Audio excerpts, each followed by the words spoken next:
하나님 아버지 감사를 드립니다. 우리에게 명절을 주시고 또 새로운 한 해를 허락하여 주시며 하나님 앞에 예배드릴 수 있게 해주심을 감사를 드립니다. 참으로 우리가 올 한 해도 하나님께 영광 돌리며 하나님을 영원토록 즐거워하며 살아갈 수 있도록 은혜 부어 주시옵소서.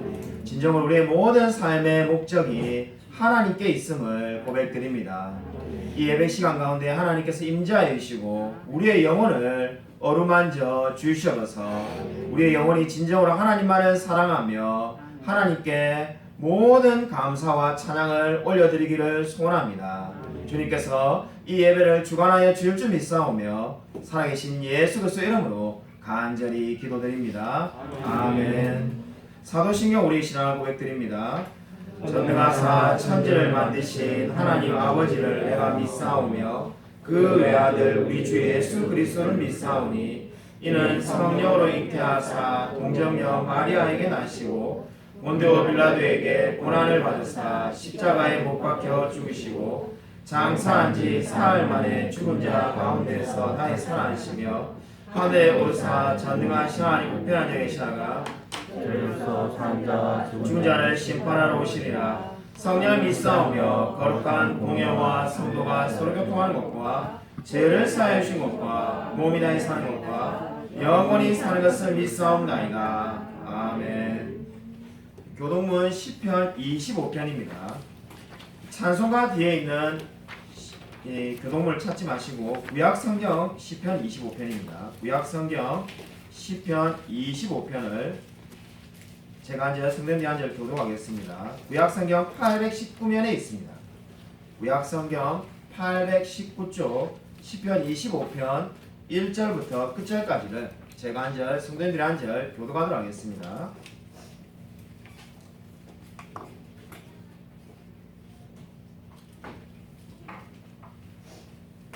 여호와여 나의 영혼이 주를 우러러 보나이다. 나를 부끄럽지 않게 하시고 나의 원수들이 나를 이겨 대가를 부리지 못하게 하소서. 주를 바라는 자들은 수치를 당하지 아니하려니와 까닭 없이 속이는 자들은 수치를 당하리이다. 여호와여 주의 도를 내게 보이시고 주의 길을 내게 가르치소서. 주의 진리로 나를 지도하시고 교훈하소서. 주는 내 구원의 하나님이시니 내가 종일 주를 기다리나이다. 여호와여 주의 긍휼하심과 인자하심이 영원부터 있었사오니 주여 이것들을 기억하옵소서. 여호와여 내 젊은 시절의 죄와 허물을 기억하지 마시고 주의 인자하심을 따라 주께서 나를 기억하시되 주의 선하심으로 하옵소서. 여호와는 선하시고 정직하시니 그러므로 그의 도로 죄인들을 교훈하시리로다. 온유한 자를 정의로 지도하시며 온유한 자에게 그의 도를 가르치시리로다. 여호와의 모든 길은 그의 언약과 증거를 지키는 자에게 인자와 진리로다. 여호와여 나의 죄악이 크오니 주의 이름으로 말미암아 사하소서. 여호와를 경외하는 자 누구냐? 그가 택한 길을 그에게 가르치시리로다. 그의 영혼은 평안히 살고 그의 자손은 땅을 상속하리로다. 여호와의 친밀하심이 그를 경외하는 자들에게 있으며 그의 언약을 그들에게 보이시리로다. 내 눈이 항상 여호와를 바라보면 내 발을 그물에서 벗어나게 하실 것이미로다. 주여 나는 외롭고 괴로우니 내게 돌이키사 나에게 은혜를 베푸소서. 내 마음에 근심이 많사오니 나를 고난에서 끌어내소서.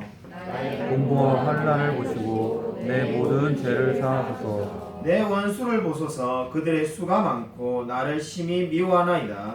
내 영혼을 지켜 나를 구원하소서. 내가 주께 피하오니 수치를 당하지 않게 하소서. 내가 주를 바라오니 성실과 정직으로 나를 보호하소서. 하나님이여 이스라엘을 그 모든 환난에서 속량하소서. 아멘. 다 함께 일어나셔서 찬송가 88장을 부르도록 하겠습니다.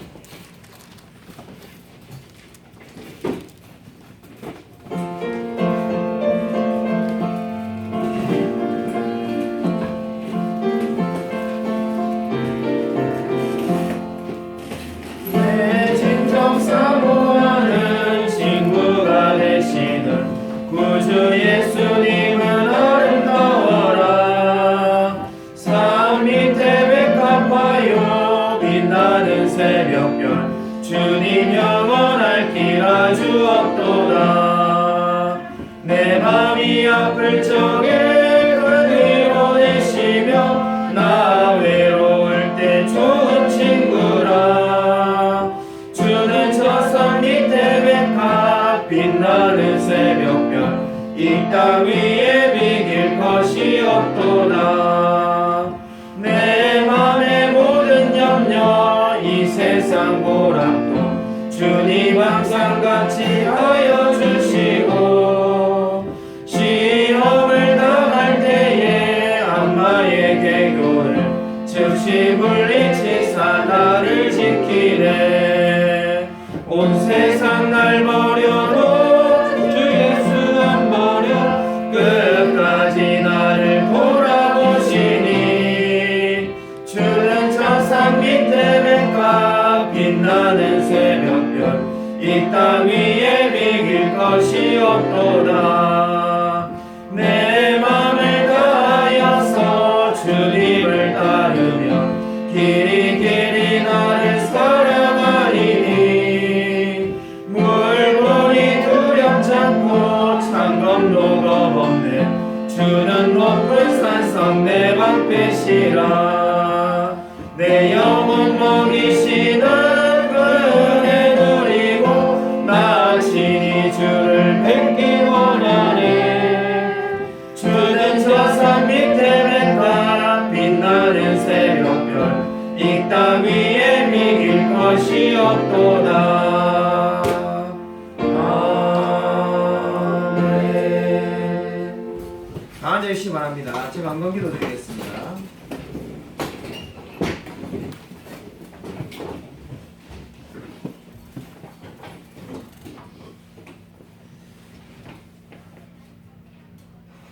주님께서 우리에게 늘 항상 동행하여 주시며 하나님의 자녀로 삼아 주시며 진정으로 천국을 소망하게 하여 주심을 감사를 드립니다. 이러한 신앙의 고백으로 하나님께 헌금을 드립니다.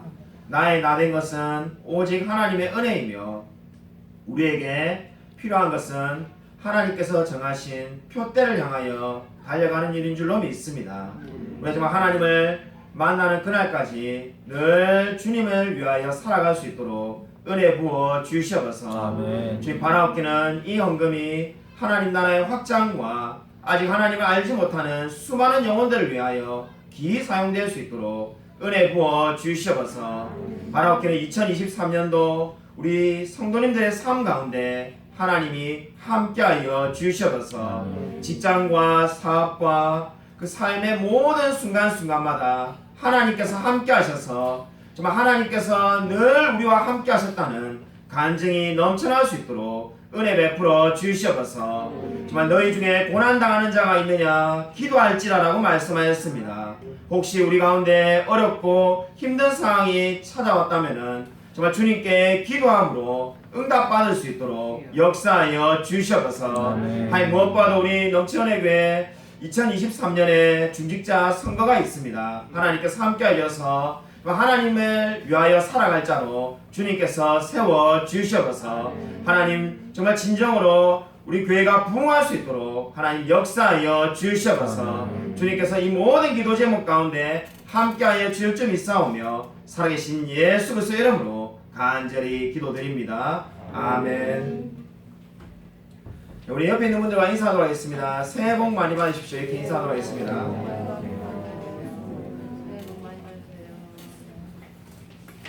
제가 어린 시절에는 왜 한국은 새해가 2번이냐 이래가지고 반감이 상당히 많았는데 나이가 들어보니까는 새해 인사 2번 하는 게 참 좋구나 이런 생각이 듭니다.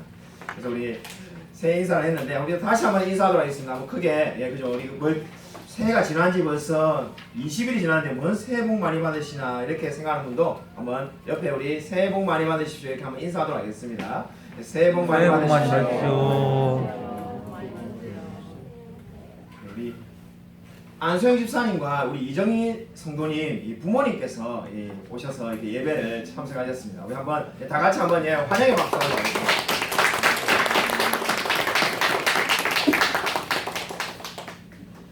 우리 다음 주 주일 예배는 여기 현수막에 있는 것처럼 선교 주일로 예배를 드립니다. 지난해에 됐었는데 2023년도 선교 주일은 전 후프 대표님이신 우리 김태정 선교사님께서 오셔서 이 말씀을 전해주십니다. 선교 단체들이 많이 있는데 그 중에 한국을 대표하는 미전도 종족을 특별히 중점적으로 사역하는 호프라는 귀한 선교 단체가 있습니다. 거기에 대표님께서 오셔서 말씀을 전해주시니까 다음 주에 꼭 다 참석해 주시기 바랍니다. 다음 주 주일도 그래서 우리 오전 11시에 함께 연합 예배로 드리겠습니다. 오늘 소혜리 문답 강의는 설 연휴 관계로 휴방합니다. 성경 1독과 창세기 성경 필사에 여러분 적극적으로 참여해 주시기 바랍니다. 오늘 예배 이후에 점심 식사는 떡국이 제공된다고 합니다. 학습 세례식 2월 19일에 우리 진행됩니다. 이미 벌써 다 외운 학생도 있다고 합니다. 그 소혜리 문답을 1문부터 15문까지 꼭 암송하시기 바랍니다. 네, 우리 이 딸 예인이도 막 이렇게 암송하라고 해서 시작했는데 우리 이이사, 김예인, 그리고 김지원, 김선인 해당되는 학생들은 꼭 암송을 하시기 바랍니다. 2월 달부터 이 점검을 하도록 하겠습니다. 1월 달엔 자유롭게 암송하고 2월 달에 점검하도록 하겠습니다. 성찬식의 이 학습 세례식 그 다음 주에 성찬식을 거행하겠습니다. 그 주보 아래에 있는 웨스민스터 소개리 문답 제47문을 하겠습니다. 제가 문제를 읽고 여러분이 답을 하시면 됩니다. 제1계명이 금지하는 것은 무엇입니까? 제1계명이 금지하는 것은 참되시는 것을 하나님이요 우리 하나님으로 인정하지 않거나 예배하지 않고 영화롭게 하지 않는 것이며 오직 하나님께 돌릴 예배와 영광을 다른 것에게 돌리는 것입니다. 아멘. 오늘 설교 말씀은 예수님의 이적 11번째 시간입니다. 마태복음 8장 23절부터 27절입니다. 신약성경 마태복음 8장 23절부터 27절까지입니다. 신약성경 12쪽에 있습니다. 신약성경 12쪽 마태복음 8장 23절부터 27절까지를 제가 한 절, 성도님들이 한 절 교독하도록 하겠습니다. 오늘 설교 제목은 폭풍을 잔잔케 하신 예수님입니다. 예수님의 이적 11번째 시간이 되겠습니다. 배에 오르심에 제자들이 따랐더니 바다에 큰 놀이 일어나 배가 물결에 덮이게 되었을 예수께서는 주무시는지라. 그 제자들이 나와 깨우며 이르되 주여 구원하소서 우리가 죽겠나이다. 예수께서 이르시되 어찌하여 무서워하느냐 믿음이 작은 자들아 하시고 곧 일어나서 바람과 바다를 꾸짖으시니 아주 잔잔하게 되거늘. 함께 읽겠습니다. 그 사람들이 놀랍게 여겨 이르되 아이가 어떠한 사람인가 바람과 바다도 순종하는가 하더라. 아멘. 영국에 오래전에 카누트라는 왕이 있었습니다. 카누트 왕이 신하들에게 내가 명령만 하면 이 세상의 모든 일을 할 수 있느냐라고 물었다고 합니다. 그자 신하들이 네 그러합니다라고 대답을 하였습니다. 그러고 난 다음에 이 카누트 왕이 그러면 내가 명령하면은 바다도 잠잠할 수 있는가라고 물었다고 합니다. 그자 신하들이 잠시 머뭇거리다가 예 그것도 가능합니다라고 대답을 했다고 합니다. 그러자 이제 왕이 신하들을 다 끌고는 바닷가에 가서 바다를 향해서 파도야 잔잔하라고 외치기 시작하였습니다. 아무리 외쳐본들 파도가 잔잔하겠습니까? 그러자 이 왕이 신하들을 향해서 이렇게 말했다고 합니다. 바람과 파도를 잔잔케 하실 수 있는 분은 오직 하나님밖에 없다라고 말을 했다고 합니다. 여러분 이 이야기가 무엇을 보여주겠습니까? 정말 이 세상에 그 누가 바람과 바다를 잔잔케 할 수가 있겠습니까? 하나님만이 하실 수 있는 겁니다. 그래서 이 실화가 바탕으로 해가지고 영국에는 속담이 있는데 바람과 파도를 향해 외쳐라라는 속담이 있다고 합니다. 그 속담의 내용은 한마디로 불가능한 일을 해보라는 비꼬는 내용이 되겠습니다.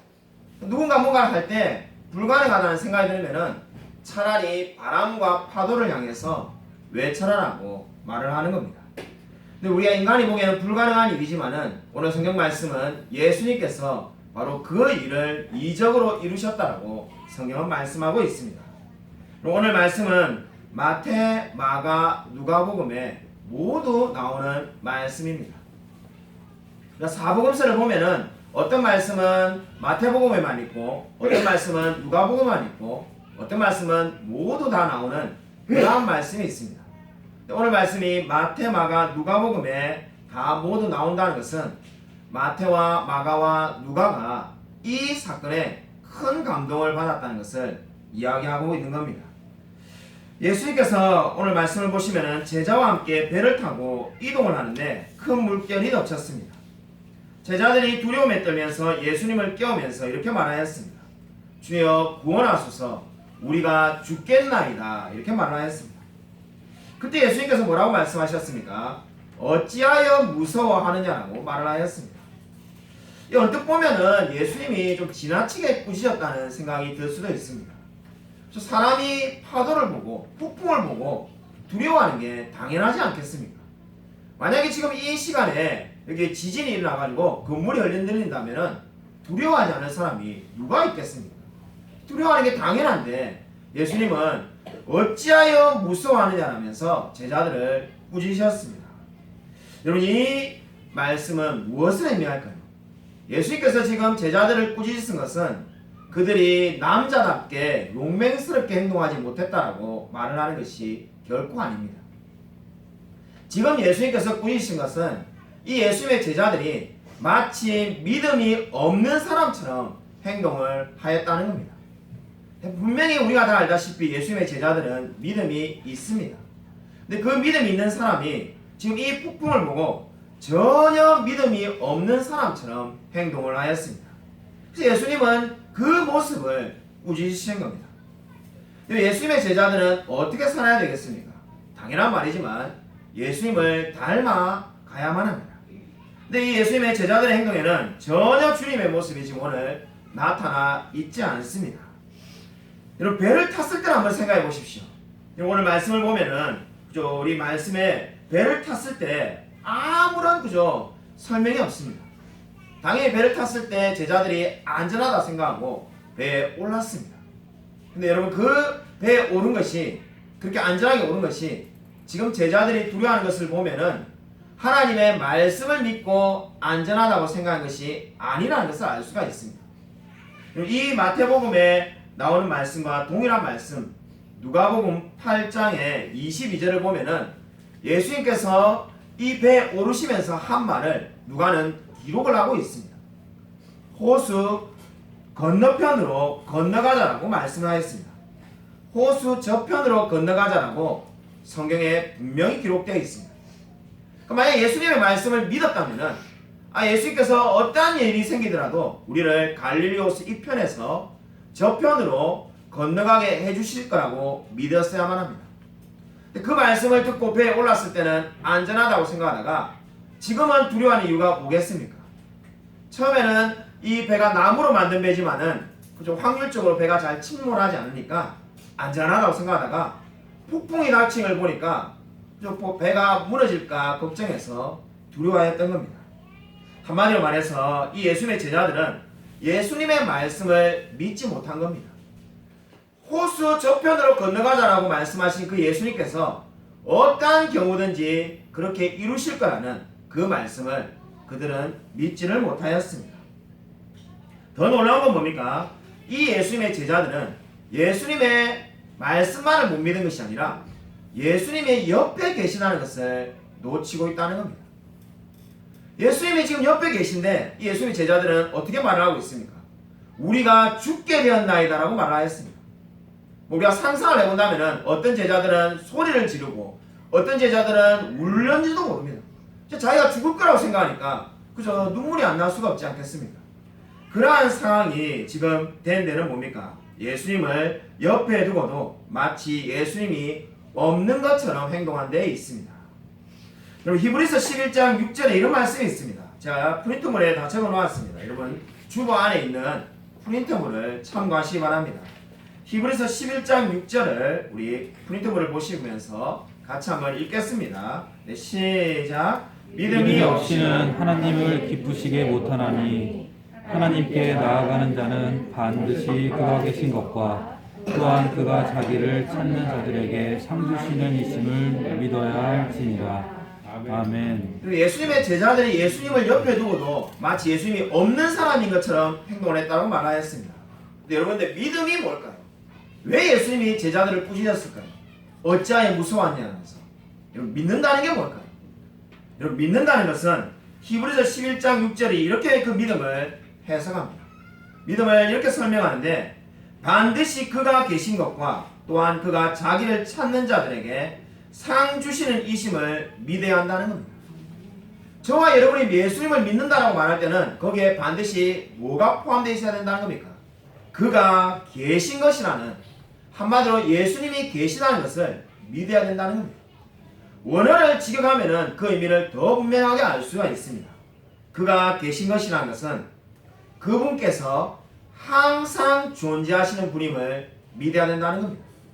2000년 전에 예수님께서 이스라엘에 태어나셨다는 것을 믿지만은 그것을 믿는 사람은 많습니다. 세상에 안 믿는 비그리스도인들도 전부 예수님이 2000년 전에 태어났다는 것은 다 알고 믿고 있습니다. 그걸 우리가 믿음이라고 하지 않습니다. 그 이유는 뭡니까? 성경이 말하는 것처럼 그분께서 항상 존재하시는 분인 것을 믿어야 된다는 겁니다.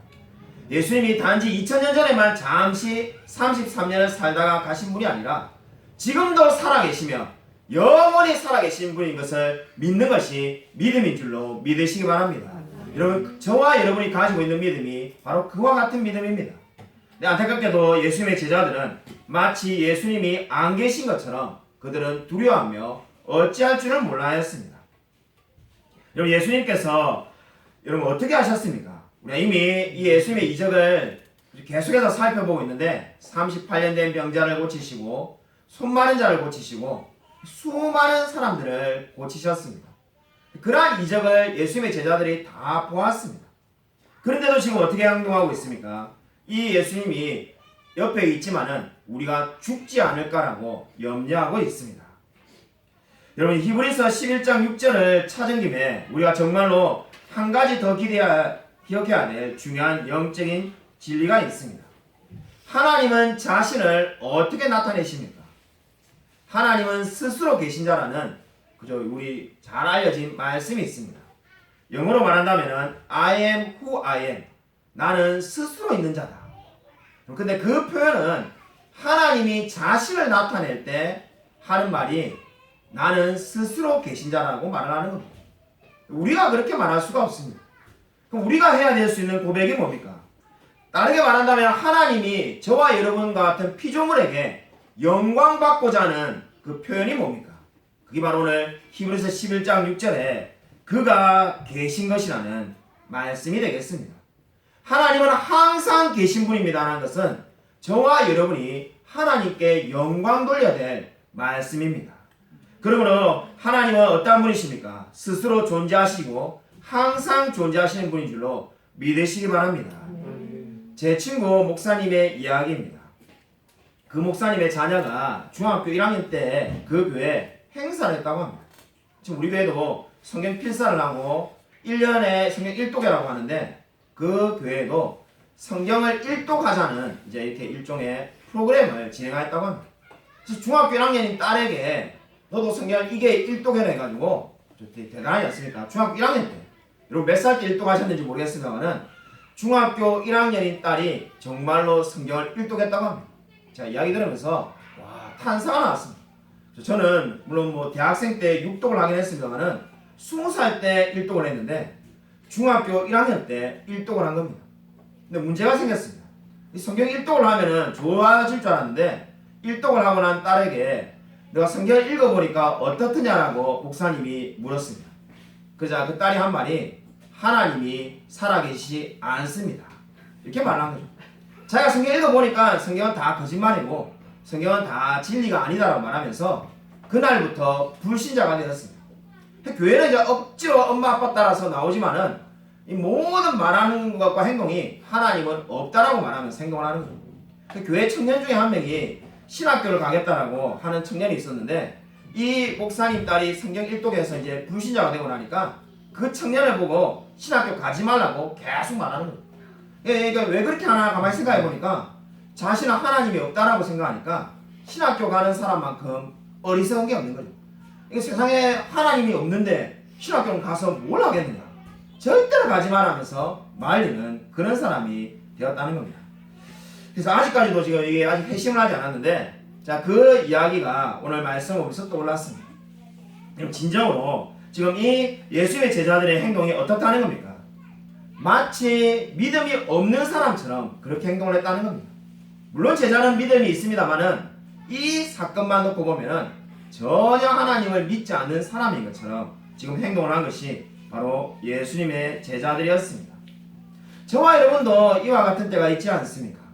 교회에서 찬양하고 예배드릴 때는 하나님은 살아계십니다 이렇게 이야기했다가 직장이나 또는 가정에서 어려움을 당하면은 어떤 생각이 듭니까?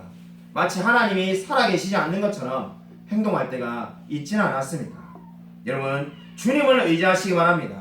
하나님은 어제나 오늘이나 영원토록 변함없으신 분인 줄로 믿으시기 바랍니다.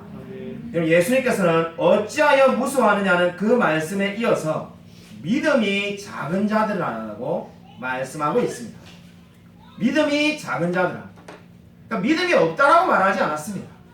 너희들은 그리스도인이 아니다라고 말하지 않았습니다. 믿음이 작은 자라고 말하였습니다. 여러분, 누가복음 8장 25절을 보면은 이 동일한 사건을 기록하고 있는데 누가는 믿음이 작은 자라고 말을 하지 않고 대신에 너희 믿음이 어디 있느냐라고 말씀을 기록하고 있습니다. 너희 믿음이 어디 있느냐? 그게 무슨 의미일까요?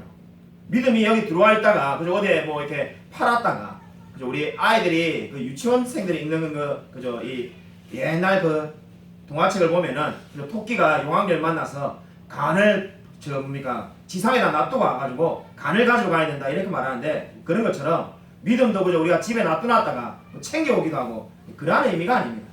여기서 너희 믿음이 어디 있느냐는 것은 J.C. 라일이라는 이 목사님이 잘 말한 것처럼 너희의 그 믿음이 어디 있느냐라는 의미가 되겠습니다. 그 믿음이란 것은 무엇을 가리키는 겁니까? 너희가 지금까지 보여줬던 그만큼 혹은 그 정도의 믿음이 어디 있느냐는 겁니다. 지금까지 예수님의 제자들은 믿음을 잘 나타냈습니다. 여러분이 마태복음 8장에 나오는 것처럼 나병 환자를 예수님께서 낫게 하시고 백부장의 종을 낫게 하실 때 예수님의 제자들은 그 모든 사건들을 믿었습니다. 근데 지금의 이제 폭풍이 일어나는 이 사건에서는 전혀 그 믿음을 발휘하지 못하고 있다는 겁니다. 그래서 예수님께서는 지금 이렇게 말씀하신 겁니다. 너희의 그 믿음이 어디 있느냐라고 묻고 있습니다. 한마디로 말해서 날씨가 좋을 때는 하나님을 잘 믿고 풍랑과 파도가 칠 때는 하나님을 믿지 못한다면은 그러한 믿음이 무슨 유익이 있겠냐는 겁니다. 어떤 분들은 이렇게 말하는 분들을 본 적이 있습니다. 하나님께서 애시당초에 폭풍이 안 오도록 막아주었다면 좋았지 않겠습니까? 왜 폭풍을 보내가지고 이 제자들의 믿음을 시험해가지고 제자들이 이렇게 꾸지람을 받고 어려움에 처하게 만들었습니까? 하나님이 전능하신 분인데 애시당초 폭풍이 안 오도록 하면은 좋지 않겠습니까? 이렇게 말하는 분들이 있습니다. 그리고 또 그렇게 말을 하는 분을 옆에서 듣는 분들이 그 말이 맞는 것 같다 하면서 설득이 되는 모습을 본 적도 있습니다. 그럼 우리가 그런 말이 정말로 과연 옳은 이야기일까요? 그렇지가 않습니다. 자, 이렇게 한번 비유를 들어보겠습니다. 여러분의 부모님이 부자라서 그저 수천 평의 땅을, 예를 들면 향남에 그저 아직 집에 안 올라가 있는 빈 땅에 수천 평의 땅을 여러분에게 주었다고 여러분 가정해 봅시다. 오늘부터 여러분이 부자가 되었습니다. 요즘 말로 금수저가 된 겁니다. 그래서 이 수천 평의 땅을 가지고 있는데 거기에 여러분이 뭘 지을까 이렇게 고민하는데 어느 날 가서 보니까는 그저 우리 조직폭력배들이 와가지고 거기에다가 천막을 치고 자기들이 그 땅을 사용하겠다고 점령을 해놓은 겁니다. 그럼 여러분이 뭐라고 하겠습니까? 아, 예, 쓰십시오. 제가 힘이 약하니까 저는 물러가겠습니다. 이렇게 말할 사람이 있겠습니까? 여러분이 아마 법을 동원해가지고 바로 경찰을 불러서 그 조직폭력배들을 철거하도록 여러분이 법을 이용할 겁니다. 마찬가지입니다. 저와 여러분에게 믿음이 이미 있습니다. 이 세상을 살아갈 때 두려움은 끊임없이 찾아올 수밖에 없습니다. 여러분, 고난이 아예 없어질 수가 없습니다. 수많은 어려움과 역경이 찾아오겠지만은 여러분, 왜 예수님이 제자에게 이렇게 말했습니까? 이 모든 어려움을 이길 수 있는 믿음을 이미 너에게 주었다는 겁니다. 여러분, 고난이 찾아올 때 여러분이 이 진리를 기억하시기 바랍니다. 이미 저와 여러분에게 믿음이 있습니다. 저와 여러분이 감당치 못할 시험을 주지 않으신다고 성경이 분명히 말씀하지 않았습니까? 저와 여러분에게 2023년에도 끊임없이 어려움이 찾아올 겁니다. 제가 그저 이 명절 첫날에 악담을 하는 게 아닙니다. 우리가 인생을 살아보니까 그죠? 저보다 오래 사신 분들도 여기 여러 분 계신데 다 알지 않습니까? 늘 어려움이 찾아옵니다. 우리가 전혀 생각지 못한 방법으로 어려움이 찾아옵니다. 근데 우리가 넉넉히 이길 수 있는 이유가 뭡니까? 저와 여러분이 대단한 사람이라서 이기는 것이 아니라 하나님께서 이미 우리에게 이길 수 있는 믿음을 주었기 때문입니다. 그래서 예수님께서는 지금 어떻게 말씀하신 겁니까? 너희가 왜 그 믿음을 사용하지 않느냐라고, 너희의 믿음이 어디 있느냐라고 지금 묻고 계십니다. 여러분, 진정으로 여러분 어려움이 찾아올 때마다 여러분 이 말씀을 기억하시기 바랍니다. 저와 여러분은 그 모든 어려움을 이길 수 있는 믿음을 이미 가지고 있는 줄로 믿으시기 바랍니다. 여러분이 폭풍을 잔잔케 하신 오늘 이 이적은 저와 여러분에게 무엇을 말씀하고 있을까요? 물론 이 폭풍을 잔잔케 하신 예수님의 이적은 예수님이 하나님이시라는 것을 나타내고 있습니다. 그런데 왜 목사님 이 프린트물에 그 말을 안 적어놓으셨습니까?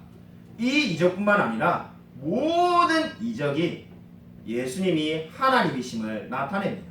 그렇기 때문에 그 말은 이 설교나 이전 설교나 앞으로의 이적 설교나 다 똑같이 쓸 수밖에 없습니다. 그래서 굳이 쓰지 않았습니다. 그러면은 다른 이적과는 달리 이 폭풍을 잔잔케 하신 이적이 저와 여러분에게 말씀하는 바가 무엇입니까? 우리가 성경을 읽을 때 정말 이 말씀이 꼭 여기에 존재해야 될 이유가 있음을 기억해야만 합니다. 여러분, 이 이적은 저와 여러분에게 무엇을 말씀하고 있을까요? 하나님께서 하나님의 자녀들을 항상 때에 맞게 돌보신다는 겁니다. 여러분, 분명히 제자들은 믿음을 사용하는 데 실패하였습니다. 예수님을 옆에 두고도 예수님을 의지하지 못하였습니다. 그러나 예수님께서 이적을 일으키셔서 폭풍을 잔잔케 하시고 고요케 하신 이유는 바로 하나님의 자녀들을 때에 맞게끔 늘 돌보아 주신다는 것을 우리에게 알려주기 위해서입니다. 그러나 예수님께서 제자들을 꾸짖으신 것도 큰 사랑에서 비롯된 겁니다. 그들에게 이렇게 말하지 않았지 않습니까? 너희는 고작 나를 이 정도로 생각하느냐? 너희가 고작 나를 이 정도로 대접하느냐? 이렇게 말하지 않았습니다. 그들에게 믿음을 일깨우기 위해서 그들을 사랑하여서 너희의 믿음이 어디 있냐고 물으신 겁니다. 그리고 주님께서 말씀하시고 바람과 바다가 완전하게 잔잔하게 되었습니다. 1880년대에 벨기에에 레오폴드라는 국왕이 있었습니다. 레오폴드 국왕이 어느 날 이렇게 곰곰이 생각해 보니까 뭐 영국이나 프랑스나 당시의 스페인이나 대제국들은 다들 식민지가 있는데 이 벨기에는 식민지가 없었습니다. 레오폴드 국왕이 생각을 하니까 나도 식민지를 가져야 되겠다 해서 아프리카 지도를 보니까 이미 아프리카의 중요한 요충지들은 다 대제국들이 차지하고 있었다고 합니다. 그래서 자기가 사설 부대를 동원해가지고 아프리카 깊숙한 데를 가서 거기라도 식민지를 하나 만들어야 되겠다 해서 만든 곳이 지금의 콩고입니다. 지금의 콩고를 이제 이 레오폴드 국왕이 식민지로 만들어 놓고는 이제 뭘 개발을 해야 돈이 될까 곰곰이 생각을 했다고 합니다. 보니까는 콩고에 고무가 될 이 자원이 많았다고 합니다. 그래서 고무를 생산하기 위해서 벨기에 관리들을 보냈다고 합니다. 근데 문제는 당시에는 기술이 많이 없어가지고 고무를 생산하려면은 수많은 사람들이 죽을 수밖에 없었다고 합니다. 역사의 기록을 보면은 고무를 생산하다가 무려 콩고 인구의 절반이 죽었다고 합니다. 이 기록을 보면은 콩고 사람들을 계속해서 채찍을 때리고 핍박을 해가지고 심지어 손과 발을 자르고 코와 귀를 자르고 어떻게 하든지 협박을 해가지고 그들을 강제로 노동을 시켰다고 합니다. 그래서 무려 20년 만에 콩고 인구가 절반으로 줄게 되는 일이 이렇게 벌어지게 됐는데 저와 여러분은 역사의 기록을 보고 이 사건을 잘 알고 있지만은 놀랍게도 당시에는 이 일을 전혀 몰랐다고 합니다. 왜냐하면은 레오폴드 국왕이 이러한 모든 사실을 감추고 새롭게 자기가 하는 일을 거짓말로 잘 선전하기 위해서 수많은 돈을 쓰고 있었기 때문입니다. 어떻게 이 일이 세상에 알려지게 되었을까요? 윌리엄 셰퍼드라는 한 선교사님 덕분이었습니다. 미국 버지니아 장로교회 선교사님으로 이 윌리엄 셰퍼드가 콩고에 들어와서 교회를 세웠습니다. 교회를 세워서 보니까는 만행이 계속 일어납니다. 사람들이 계속 죽어나가는 겁니다. 예수님을 믿게 전도했더만은 전도한 그 사람이 몇 주 뒤에 오지 않는데 왜 안 오는가 했더만은 그 고무생산하다가 죽는 거죠. 그래서 이 윌리엄 셰퍼드 목사님이 그것을 다 기록을 남기면서 거기에 항의했습니다. 놀랍게도 이 사람들이 얼마나 잔혹했냐면은 윌리엄 셰퍼드 선교사의 손가락을 잘려버렸다고 합니다. 너가 계속해서 이것을 고발하면은 너의 손가락을 자르겠다고 협박하다가 정말로 손가락을 잘랐다고 합니다. 그게 81번째였다고 합니다. 손가락을 자른 사람이 얼마나 많은지를 찾아보니까 윌리엄 셰퍼드 선교사님이 81번째로 손가락이 잘린 겁니다. 이 모든 것을 그래도 굴복하지 않고 계속해서 그것을 알렸습니다. 그래서 윌리엄 셰퍼드 목사님이 대학살 보고서를 만들어서 그것을 온 세상에 배포하고 알렸습니다. 그래서 거기에서 결국은 콩고에서 인권 캠페인이 벌어지게 되었습니다. 사람을 잔인하게 대해서는 안 된다는 인권 캠페인이 벌어지게 되었습니다. 그것이 세계 역사상 최초의 인권 캠페인이었습니다. 이 윌리엄 셰퍼드 선교사님 한 사람을 위해서 결국 이 모든 일들은 다 끝나게 되었습니다. 여러분, 이 이야기가 무엇을 보여줍니까? 진정으로 하나님 편에 한 사람이 올바로 설 때 세상은 변화되게 되는 줄로 믿으시기 바랍니다.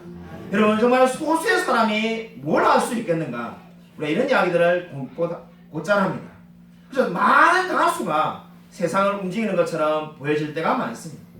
힘도 없고 그저 이 소수의 사람들이 뭘 하겠는가? 그러나 역사를 읽어보면은 그저 제가 정말 교회사를 공부할 때 보면은 놀랍게도 늘 하나님의 역사는 하나님께 완전히 붙들린 소수에 의해서 변화된 것을 발견하게 되었습니다. 그럼 여러분 진정으로 하나님을 의지하시길 바랍니다. 하나님이 여러분을 통해서 어떠한 일을 계획하고 계신지 우리가 알 수가 없습니다. 그럼 하나님이 하실 일들을 소망하시길 바랍니다. 여러분, 저와 여러분이 사는 세상은 어떠합니까? 세상이 빠르게 변화되고 있습니다. 예인이 예림이가 최근에 우리 교회 학생이 유튜브에 나왔다라고 해가지고 유튜브를 본 적이 있습니다. 진짜 보니까는 이 우리 교회 학생이 나와가지고 이 게임을 하는. 그래서 이게 뭐냐 이렇게 하니까는 이 유명한 유튜브인데 무려 58만 명의 구독자가 있는 그 유튜브에 그 게임을 해가지고 이 우리 교회 학생이 2등을 하더라고요. 그래서 내가 1등을 하면 뭘 주냐, 뭐 1등을 하면 돈이라도 뭐 100만 원이나 200만 원 주나 이래서 물어봤더만은 1등을 했으면은 그 유튜버를 만날 수 있는 기회를 주는 거죠. 그 유튜버를 만날 수 있는 기회를 주는데 안타깝게도 2등을 해가지고 그 유튜버를 못 만났습니다. 그래서 이게 참 곰곰이 얼굴을 들여다보니까 뭐 20대 초반으로 보이는데 나이가 몇 살인지 모르겠습니다만은 솔직히 제 눈에 안경인지 모르겠습니다만은 우리 젊었을 때 우리 박정 사모보다 이쁘지도 않은 것 같은데 제가 사모에게 뭐라고 했냐면은 시대를 잘못 태어났다. 차라리 지금 태어났으면은 힘들게 병원에서 간호사로 일하면서 돈 벌지 않고 그냥 집에 앉아가지고 캠코더나 탁 틀어놨거나 그냥 한 번씩 웃고 이렇게 하면은 그냥 돈이 막 떨어졌을 건데 야 이게 뭐냐, 어떻게 이거를 58만 명이 볼 수가 있냐. 자, 이렇게 말하면서 어제 우리 춘천에 장인원 장모님을 뵙고 왔는데 처남을 만나가지고 그 이야기를 했습니다. 세상에 그렇게 돈을 버는 사람이 있더라. 정말 이쁜 인물도 아닌데 어떻게 그렇게 막 사람들이 만나고 싶어가지고 줄을 섰는지 이해를 못하겠다. 이러니까 자기가 보는 게 있다면서 우리 처남이 교회는 다니지만 술을 잘 드시는데 자기가 술 먹는 유튜브를 보는 게 있다는 거예요. 그래서 이제 저한테 이렇게 보여주더라고요. 제가 성경 처음 해봤는데 이게 뭡니까 하니까 하루에 딱 한 번씩 올리는데 1분 정도밖에 안 되는데 하루에 소주 3병을 원샷으로 이렇게 마시는 거예요. 아무 내용이 없고 소주 3병을 바로 뜯어가지고 원샷으로 마시는데 이미 1000일째 계속 진행되고 있어요. 계속 하는데 이걸 보아서 뭐합니까 하니까 수십만 명이 그걸 보고 있는 거죠. 한국 사람이 얼굴이 잘생긴 장동건이나 정우성 같은 사람이 나와가지고 마신 것도 아니고 저처럼 그냥 평범한 사람이 아무 말도 안 하고 뭐 저처럼 그저 이 설교를 잘하기 위해서 예화를 찾는 것도 아니고 그냥 소주를 3병 원샷으로 그냥 다이렉트로 마시는데 그거를 수십만 명이 보는 제가 이해를 못했습니다. 우리 근데 공감 능력이 좋은 우리 박정 사모는 공감이 된다면서 이런 말을 하더라고요. 자, 우리 예인이 예림이가 지난주에 그저 이 중고등부 수련회 갔을 때 혼자 2박 3일 동안 밥을 집에서 먹다 보니까 쓸쓸하니까 혼자 밥을 먹으니까 자기도 모르게 가만히 보다 보니까 이미 먹방 유튜브를 틀어놓고는 그걸 보면서 같이 밥을 이렇게 먹고 있다는 거죠. 그래서 자, 그 얘기를 들어보니까 정말로 세상에 외롭고 쓸쓸하고 고독을 느끼는 분이 정말로 많은 것 같다. 그렇기 때문에 그저 이 먹방을 보고 술 먹는 거를 그냥 아무 내용도 없이 그냥 술만 계속 먹는 거를 3년 동안 그걸 뭐 보는 사람이 수십만 명이 되지 않겠습니까? 자, 그걸 보면서 참 이게 어제 많은 생각을 했습니다. 그러면서 떠오른 말씀이 있어가지고 설교 내용을 바꿔서 제가 좋아하는 성경 말씀을 한 구절 여러분 적어놨는데 여러분 열왕기하 20장 5절 말씀입니다. 여러분 열왕기하 20장 5절 프린팅을 한번 여러분 보시기 바랍니다. 여러분 프린팅을 보고 같이 한번 읽겠습니다. 네, 함께 읽겠습니다. 시작. 여호와의 말씀이 내가 내 기도를 들었고 내 눈물을 보았노라.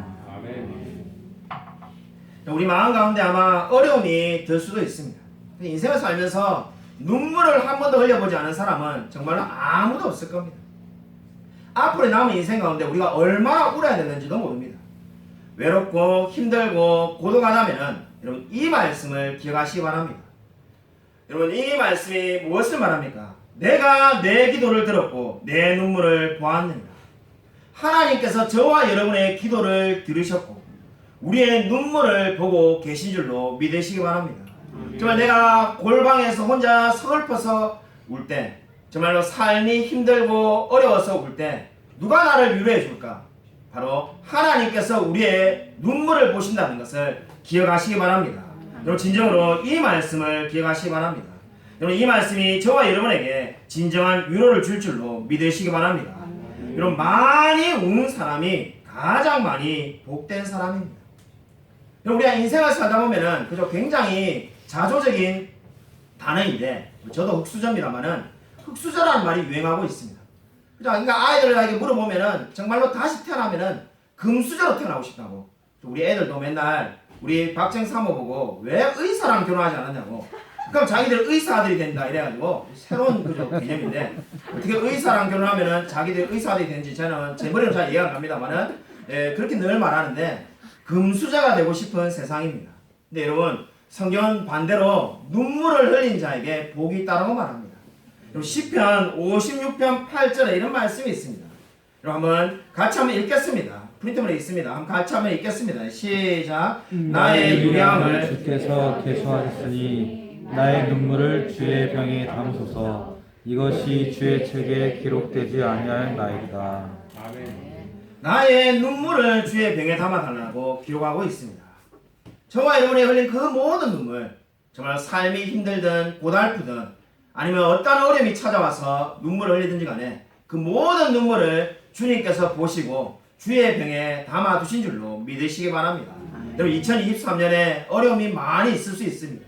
우리가 늘 기쁘고 감사하면 얼마나 좋겠습니까? 정말 전도서에 나오는 말씀처럼 아름다운 때를 우리에게 주시지만은 또 때로는 우리에게 어려움을 주십니다. 여러분 그 모든 어려움 가운데 흘린 눈물들을 주님께서 기억하고 계신 줄로 믿으시기 바랍니다. 여러분 오늘 예수님이 어떻게 이적을 베푸셨습니까? 비록 제자들이 믿음을 발휘하지 못하고 실패하고 넘어졌기 때문에 그 어려움이 있었지만은 그 어려움을 이적으로 만드셨습니다. 만약 제자들이 믿음을 굳건하게 가지고 있어가지고 그 어떤 어려움이 있었어도 정말 우리는 주님이 우리를 지켜주실 줄로 믿습니다라고 말했다면은 이 이적은 일어나지 않았었는지도 모릅니다. 그러니까 그들이 너무나 두려워하고 어찌할 줄 모르자 주님께서 이적을 베푸셨습니다. 저와 여러분의 삶도 마찬가지입니다. 우리의 삶 가운데 큰 어려움이 찾아올 수 있습니다. 그때 주님께서 큰 이적을 예배하고 계신 줄로 믿으시기 바랍니다. 아멘. 여러분 진정으로 이번 2023년을 주님과 함께 동행하며 늘 감사하며 살아가는 저와 우리 모든 성도님이 되시기를 주님의 이름으로 간절히 축원드립니다. 이런 말씀을 생각하면서 우리 한번 통성을 기도하겠습니다. 주여 한번 크게 외치고 오늘 말씀을 생각하면서 간절하게 기도하겠습니다. 주여 아버지 감사를 드립니다. 하나님께서 아버지 함께하여 주셔서 정말 늘 주님을 의지하며 신뢰하며 살아갈 수 있도록 하나님 함께하여 주셔서 정말 폭풍을 전장까지 그 예수님께서 우리의 삶을 붙들어 줄 줄을 믿습니다. 은혜 부어 주셔서 하나님 함께하여 줄 줄을 믿습니다. 역사하여 주셔서 주님 바라볼 수 있게 되길 원합니다. 우리 정말 우리의 믿음을 가지고 사용하며 살아갈 수 있도록 역사하여 주셔서 하나님 정말 세상에 수많은 두려움과 어려움이 찾아온다 할지라도 정말 주님께서 아버지 함께하여 주셔서 내 기도를 들었고 내 눈물을 보았노라고 말씀하셨습니다. 주님 우리의 마음을 위로하여 주셔서 위로받기를 원하는 사람들이 너무나 많은 시대를 살아가고 있습니다. 하나님 우리 성도님들의 마음을 위로하여 주시고 정말 그들의 마음 가운데 축복하여 주셔서 하나님께서 지켜보아야 줄 줄 믿습니다. 공유하여 주셔서 함께하여 줄 줄 믿습니다. 역사해 주셔서 온전히 정말 주님 바라볼 수 있게 되기 원합니다. 하나님 도와주셔서 우리의 인생 가운데 찾아와 주셔서 하나님 정말 2023년을 하나님과 동행하며 살아갈 수 있게 되기를 축원합니다. 주님 영광 돌리며 나아갈 수 있게 도와주셔서 우리의 모든 마음들을 정말 주님께 맡기며 나아갈 수 있게 도와주셔서 우리가 연약합니다. 두려움이 많습니다. 걱정이 많습니다. 정말 미래가 염려됩니다. 그 모든 것들은 다 하나님께 맡기며 정말 주의 손에 맡기며 살아갈 수 있도록 하나님 붙들어 주셔서 우리의 영혼을 붙들어 주셔서 우리 교회를 붙들어 주셔서 하나님 함께 해주겠습니다. 도와주셔서 하나님 아버지 감사를 드립니다. 정말 주님께서 2023년 새해를 주심을 감사를 드립니다. 정말 주님 성경에 해 아래 새 것이 없다라고 말하였습니다.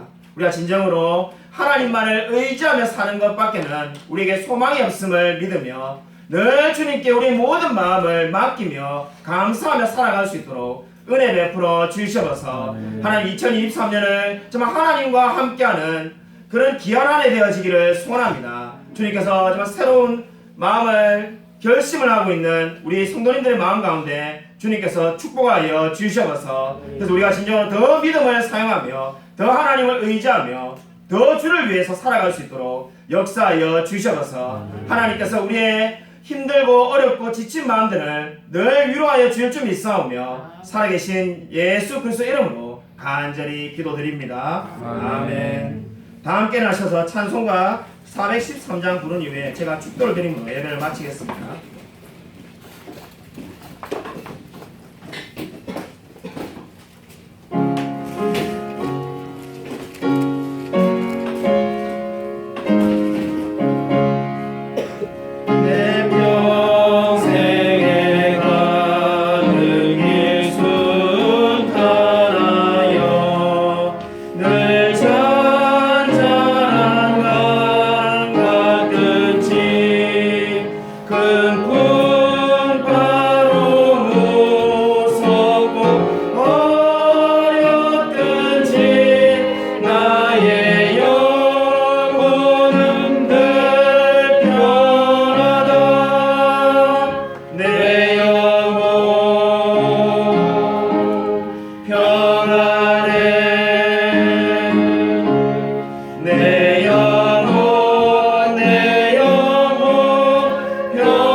주 예수 그리스도의 은혜와 하나님의 사랑과 성령의 교통하심이 폭풍을 잔잔케 하신 그 예수님께서 우리 2023년도 삶 가운데 수많은 고난과 역경과 어려움이 찾아온다 할지라도 때때로 우리가 두려움에 의해서 넘어진다 할지라도 우리를 붙드사 우리와 함께 하시며 늘 우리를 지켜보아여 주실 줄 믿는 우리 이 자리에 있는 모든 성도들과 동영상 예배드리는 모든 성도들 머리 위에 지금부터 영원토록 함께 있을지어다.